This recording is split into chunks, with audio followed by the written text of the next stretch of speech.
After what felt like an eternity for all of us, Casey Neistat seems to be back! Thank you. Welcome back. What's up? Oh my god. Hi! And naturally, people are asking the question, is vlogging making a comeback? This was a kingless city for a while, but now the king is back. Your content better be good because I can just go watch the king. I'm Tom, and I'm trying to answer what a lot of creators are asking themselves. Should you start vlogging? And what makes a great vlog in the first place? Hey, turn on Coffee Corner. Just as so many other creators, I was inspired by Casey's videos again. They came out like a wave of motivation. And I thought to myself, I'm taking this day to give vlogging a chance. Now, a while ago, I made a video about Casey Neistat's filmmaking techniques. I've always wanted to try them, but I never really put myself behind it. So without any more excuses, I decided that this vlog will start as an experiment. And by the end of the day, I should know if I have what it takes to start one. And you should know too. Hope it stops raining soon. Little did I know that my idea of a vlog wasn't going to go according to plan. Hey, turn everything off. Sure, turning 18 things off. So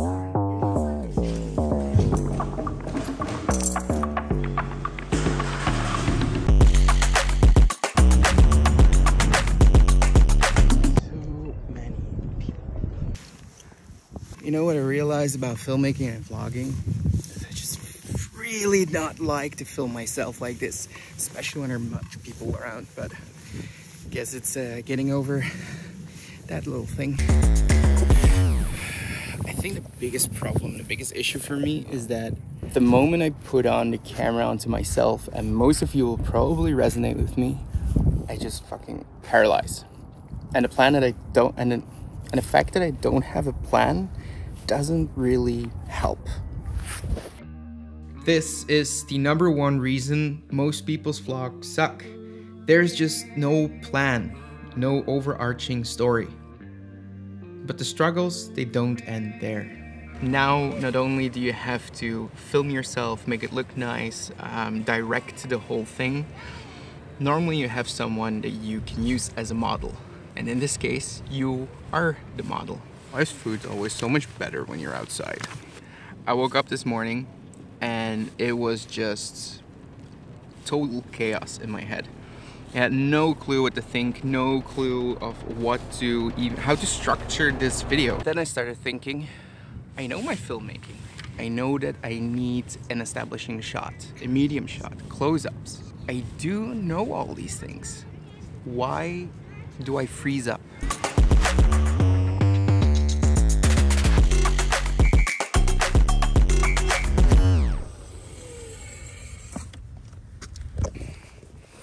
That's what it feels like.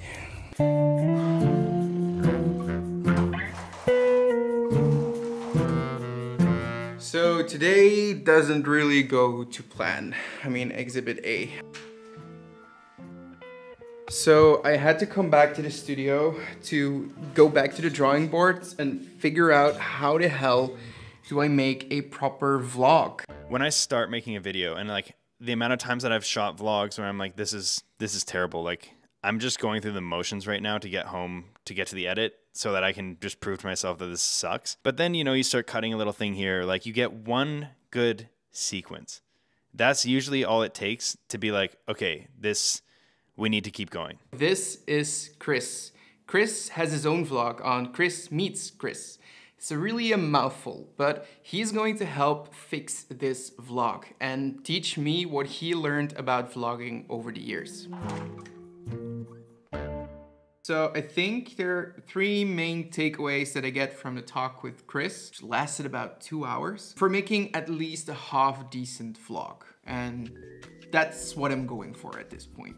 Everyone goes, oh, well, you know, it's all about the story. And people who don't. But it is. Story is literally the only thing that matters. A good story will hook anybody. And a good story needs a plan. Now, that doesn't mean you have to write everything out in a full script, but also realize we're not all like Casey. The king himself, he can just sit down and almost edit the entire video in his mind. Instead, what you can do is just jot down a quick outline. You will know what to say, and you can also follow the 3-act structure.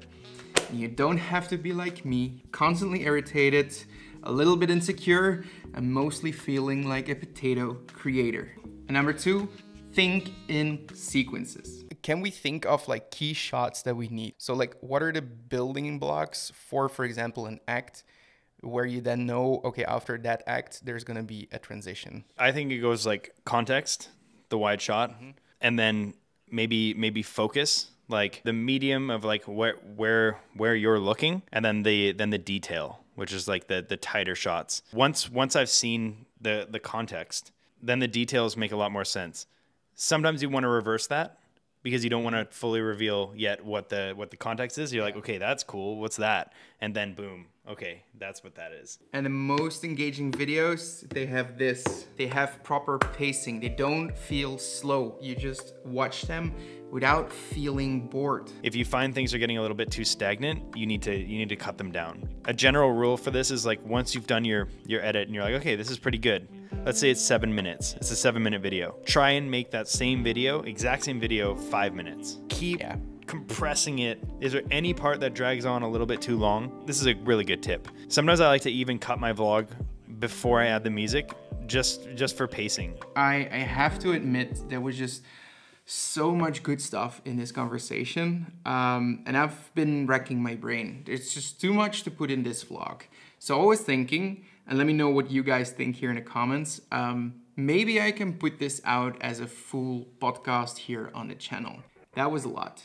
I'm gonna grab some air. 2 simple things. In Casey's course, he is talking about keep pushing forward. And I think I really understand what that means now. Conflict is just such an integral part of the creative process. It forces you to really tackle this idea from a new angle. Secondly, I'm not sure if vlogging is something for me. I mean, this video took me 3 days to get up and running, and I honestly cannot imagine how Casey did this for so freaking long. But here's the deal, you as the viewer, what do you think? Do you think I should keep doing this and hone my storytelling skills? Or do you think I should stick to the explainer videos? Oh boy. I'm really curious to hear what you think. But if you want to try it yourself, in this video I'm showing you all the techniques that Casey uses for making his daily vlog. And then some more. So I probably will be seeing you in that video.